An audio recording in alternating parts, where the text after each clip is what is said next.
Start recording. There we go. Oh, look at us. All right, Yeah. how How many people, light yours? bulbs, one Yeah, of sure. those? Yeah, that was mine. Thanks again.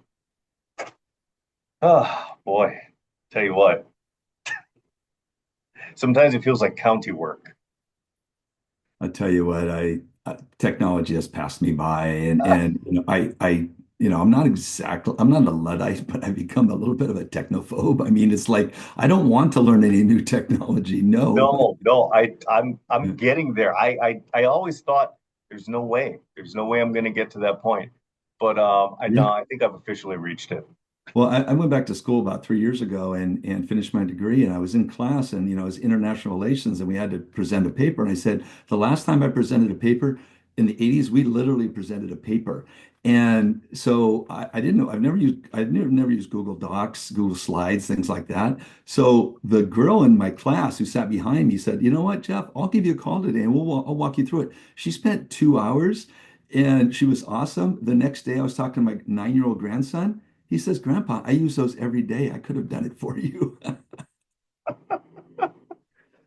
all gonna pass us by so quickly. Yep. Well, let me get this interview started because you've been patient enough as is. Jeff, thank you so much for joining us. If you could go ahead and just in case somebody else picks up this interview, say and spell your first and last name for me. My first name is Jeff, Jeff. My last name is Egan, Egkan. Um, just to let you know, I also had a chance to speak with your private eye yesterday. He was fantastic. We walked the area. He's so knowledgeable. He's very gracious with his time. He said to send you a hello from him. He may have reached out to you already, but just in case he didn't, Mhm. he wanted me to wish you well. Let's get going. So you are coming up on an unceremonious anniversary coming up in just a week away now. Um, how bottom line is how are you feeling right now? I mean, we're almost 10 years removed from that infamous day. Mhm. Well, September is always the hardest month for my family. In fact, my wife and I have an anniversary in September. That's irrelevant these days. We think it's Tim, 365 days a year, obviously, but as this month approaches, we really, quite honestly, want the month to be over on September the 1st. And so, this being the 10-year anniversary, it's probably even more difficult. It's just a reminder of we've 10 years removed and no answers on the case, no answers to who murdered our son, why. Um, so yeah, it has been extremely difficult, and it will become more difficult as we approach the 13th. I know you're planning something special for the 13th. Tell me a little bit more about what you folks are planning to do to remember Tim. Mhm. Well, we have tentatively planned. We still have Tim's ashes, and we have tentatively planned to spread those ashes in the ocean, which Tim loved. He surfed, he bodyboarded, he loved the ocean. And but I'm not 100% sure we're going to do that. That's 100% my wife's decision. It's hard to let go. It really is. That will be a decision we'll make decisively as we get closer to the 13th.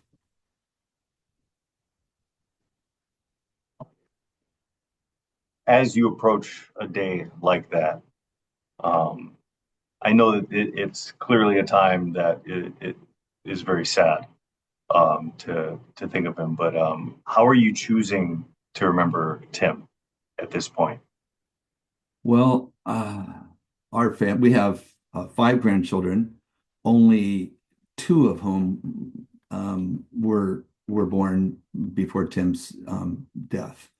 So, and of course, they were 2 years old and 1 year old. They don't remember him, of course, but we constantly talk about Tim. We have photos throughout our home We talk to our grandsons about their uncle so that they remember him, so they don't think of him as just a photo on our mantle.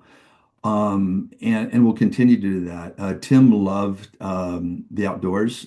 He lived in Tahoe for a couple of years. He loved to hike.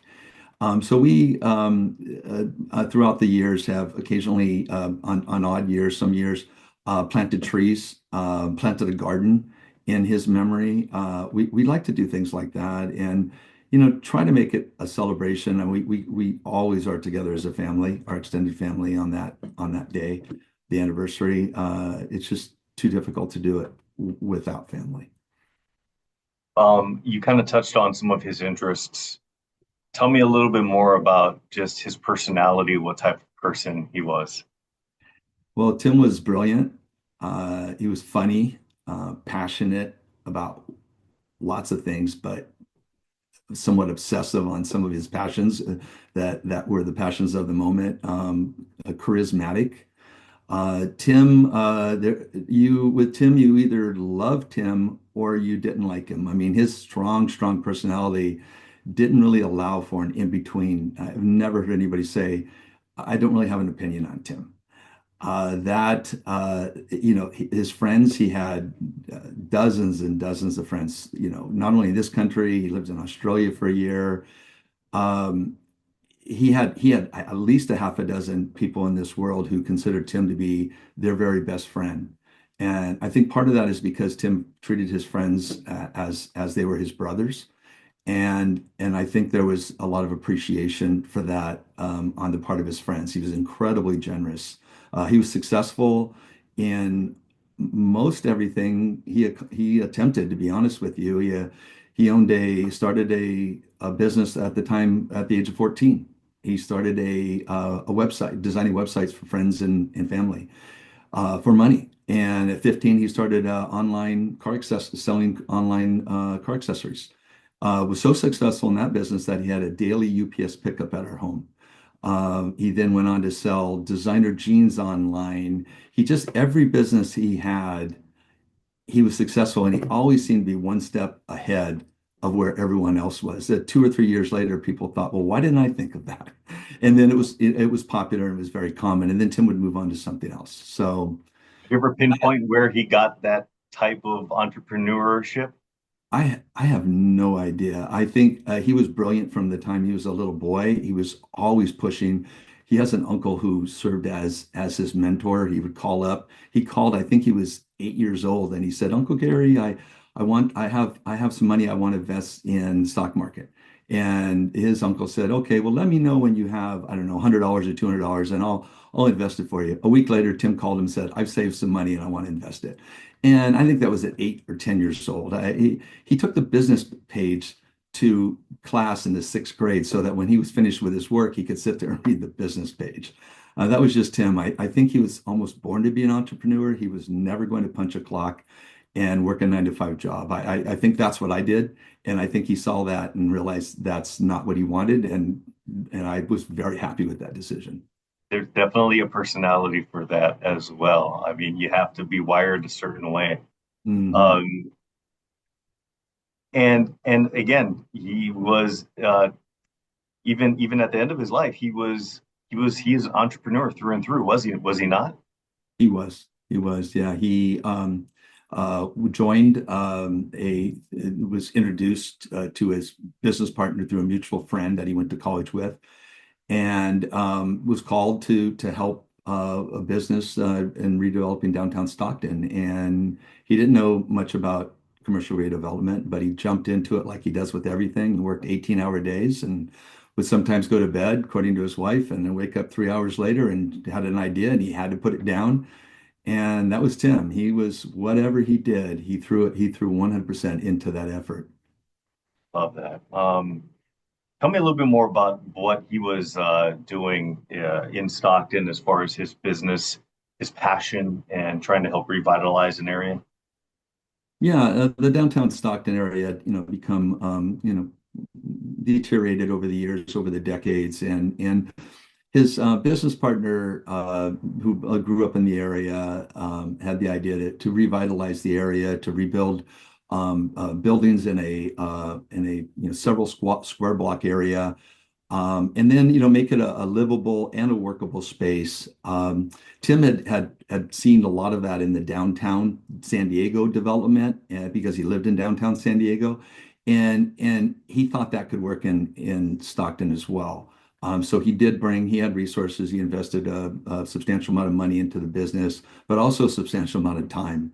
And for over the next 3 years, he worked closely with his business partner and the city and community leaders to try and change the downtown footprint, to try and make it similar in some way to what downtown San Diego had become, and a destination, not only on weekdays for business, but also a weekend destination where people came to shop, where they came to be entertained, where they came to eat at restaurants. So that was a goal. Um, I know clearly it was a passion and also a business opportunity for him. You probably didn't get an opportunity to speak to a lot of folks that he was working hand in hand with down in that city until after everything had happened. What did you hear from those folks who, whether they, had dealings with him or worked with him, no matter what the scope was? What did you hear from the folks in Stockton in regards to your son? Well, there was a vigil for Tim just 3 days after he passed, put on by his friends, and I did get a chance to talk to a lot of the people who had businesses in Stockton. They told me stories that it didn't surprise me, but it just reinforced our idea of of Tim's passion for whatever he was involved in. One print shop told me that he came in and he wanted to take. He asked if he could take photos. He loved this old printing press. He actually jumped up on a table. She was so amazed with his camera. He was also an avid photographer to take photos. There was a florist shop. There was a mortuary. There were so many businesses that told me that Tim had actually, through the force of his personality and his enthusiasm, either convinced them or got them thinking about actually relocating to the downtown area. There was one business person that told me that he had actually considered moving to the downtown area, but after Tim's death, he was no longer considering that because, as he told me, it was really the thought and the idea of moving was really behind Tim's enthusiasm and the confidence that he had in Tim to see these things through. And on the night of Tim's death, I mean, I know it was a night of celebration. What can you tell me? What do you feel comfortable talking about as far as what you've been told about what transpired that night? Well, yeah, they did have a successful day for their business on September the 12th, 2015. And they went out to celebrate. They went up to the Miracle Mile area.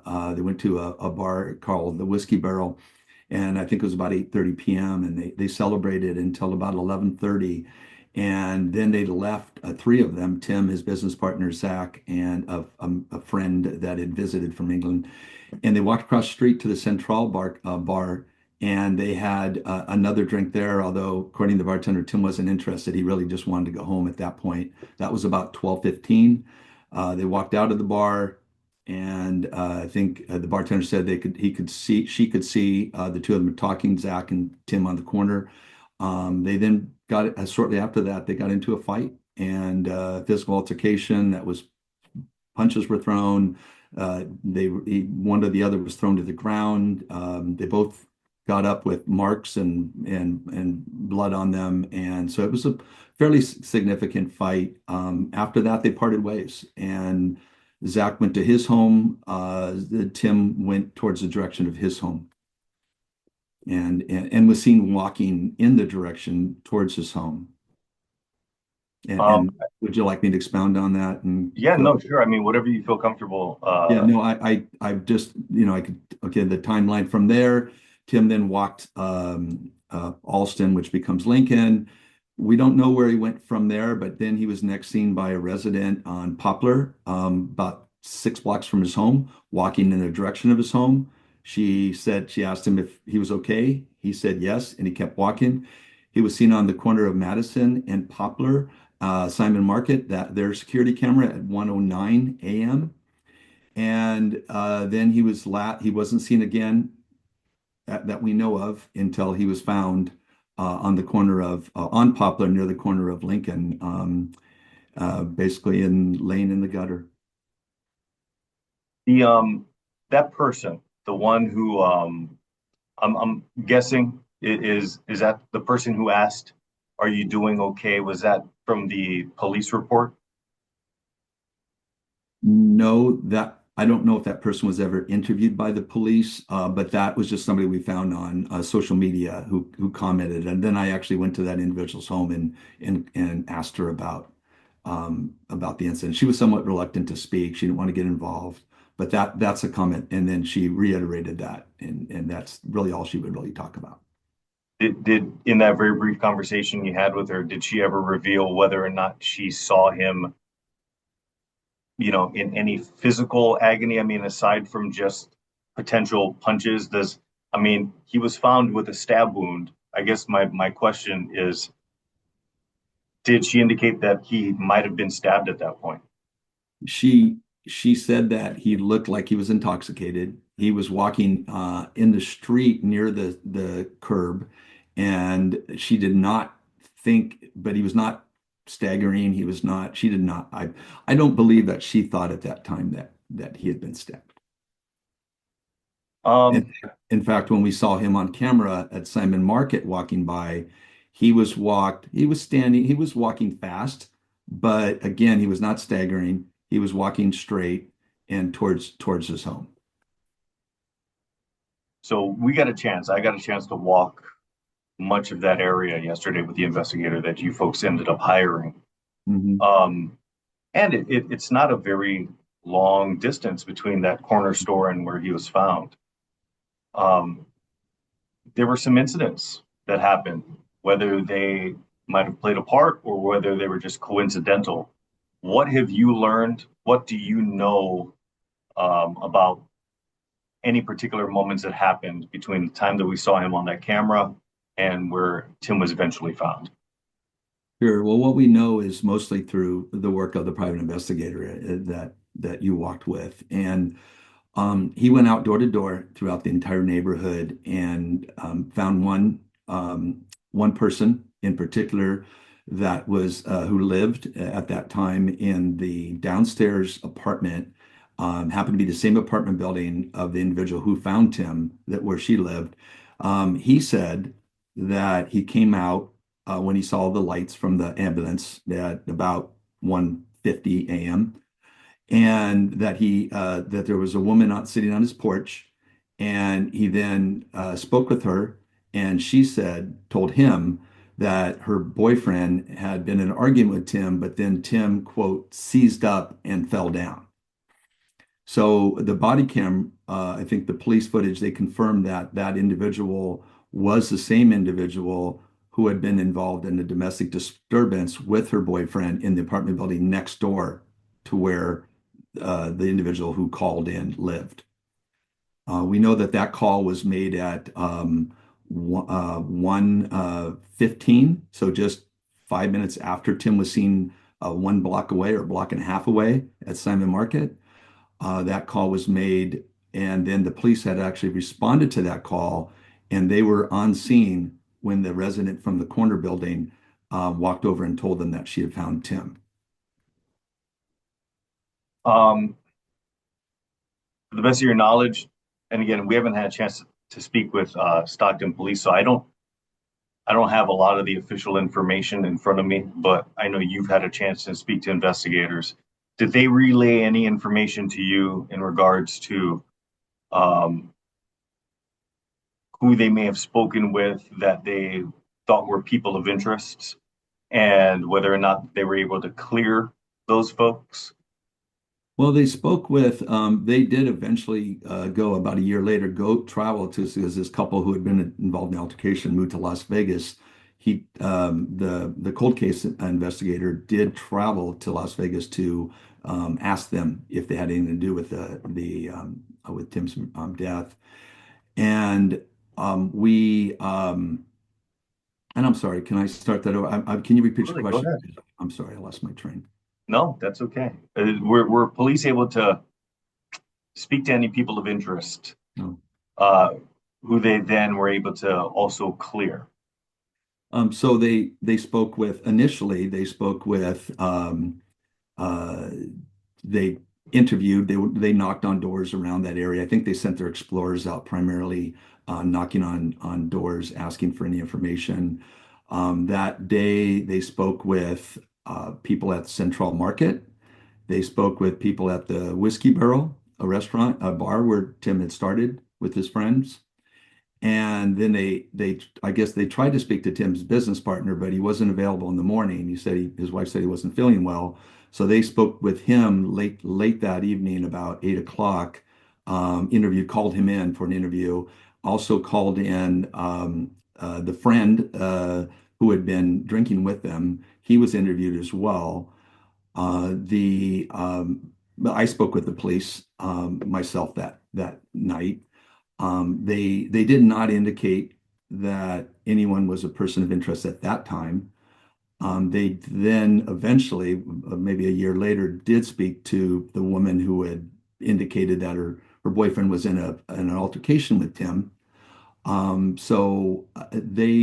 think they indicated that she said she didn't have anything to do with it. She remembered it, but again, I don't think there was any follow up on that. I don't think that she was either definitely not listed as a suspect, but I don't know if she became a person of interest or if she continued to be. Um, I know it's been a few years now since a number of years actually, since I know you folks last hired a private investigator. Did you, aside from the person that we spoke with in Stockton, have you guys pursued any other private investigators or tried to unearth any other leads? We have in kind of in fits and starts. We have spoken with investigative reporters at the local newspaper. It's no longer, I think it's now defunct. And who then also spoke with the police. We have we continue to offer a reward. Our family put up a $20,000 reward. I think Crime Stoppers also put up a $10,000 reward, and Tim, not his business partner personally, but the company put up a $10,000 reward. That remains. But I'll be honest with you. I Over the 6 or 8 months following Tim's death, I investigated this 16 hours a day in my office is where I'm sitting now, and it wasn't healthy for my family. So I did set it aside for quite a while. And then, well, of course, we did circle back when we realized that really nothing was being resolved and there were no kind of new leads that were being pursued. We then did hire the private investigator. That was actually 3 months after Tim's murder. And that investigation continued for several months following that into 2016. Was he successful in unearthing any other information that maybe gave you folks some leads? Well, again, he was the one who found the individual that I spoke about. He also spoke with a woman who lived across the street. She claimed that she also spoke with those two individuals, both the man whose name was Anthony and the woman whose name was Zakia, and that she spoke with both of those individuals as well. Now, I don't know if that's ever been verified or not. He we got we tried to it's been challenging because the police have continued to call this Stockton PD have continued to call this an active investigation, even though it's been signed to a cold case investigator. It seems like a bit of an oxymoron, but because of that, we have not been able to. We've not been given the 911 call. We have not been given Tim's phone, even though they could make a forensic copy of that phone and give us back his physical phone. So we have not been able to look at that phone, see who he called, so who he messaged. I did reach out the following throughout 2016 to the San Joaquin coroner's office to see if they would cooperate with the investigation. They were uncooperative in the sense that we didn't hire, but I found someone willing to work for us at no charge, excuse me, a forensic expert in Alameda County. And she's testified at hundreds of cases across the country. She said that the autopsy itself was not enough. If we could get the notes, the photos, and other things, she could make a fuller picture, an idea of maybe possibly what happened to Tim. The coroner's office refused to give us that information. So we've been stymied at a couple of different avenues where we tried to reach out and, do a little bit of research on our own. It's been 10 years now, since that fateful day. I mean, I know every day that passes, every minute that passes, the odds go slimmer and slimmer. Where do you personally stand as far as, um, do you believe that there remains optimism that something could come to light, even from someone seeing this story? I do. I mean, we hear about cases all the time. Of course, they're a small percentage, but we hear about cases being solved 20, 30 years later. Often that's with new technology, DNA that wasn't present. Of course, we had DNA available at this case. And it did take quite a while to get that to I believe the lab that processes that. But it's always surprised me that no one's come forward, especially a fairly significant reward that was outstanding. But yeah, I do. I mean, we have to continue to have hope that somebody will see this and somebody will come forward that either saw something or heard something, because it's hard to believe that these things happen, even though, it was 1 o'clock in the morning, that somebody didn't see something or at least have spoken to somebody who saw something over the course of 10 years. I know that whether or not you decide to spread his ashes, I know that that remains fluid. Bottom line is, you folks will be getting together, minimum you and your wife. How are you hoping to celebrate his life on the 10-year anniversary? Well, I think we'll celebrate it as we celebrated every other anniversary, and that's a strange word, but we celebrated with our my daughter, her husband. There are now 4 children, my son and his wife and their son, because that really honestly those grandkids have given us a reason for going forward every day. And it's just a constant reminder when they're around us is this is why we're here. This is what our purpose is, really is to be there with them. And in any case, if we can be there for them, we're a very close family. It's presented challenges as any family, and as you know, often families break up over things like this. It's just so much stress on the family, but our family has in some ways gone closer together. There's been, we're all dealing with grief in our own way. But we will definitely 100% spend it together. There are now just us, our family, we've grown to 11. So we'll have dinner. We may plant some things that Tim loved to plant and watch things grow. And I think we'll just remind the grandkids at what a unique individual that their Uncle Tim was. Is there anything I didn't get a chance to ask you about that you would like to put out there? No, I think that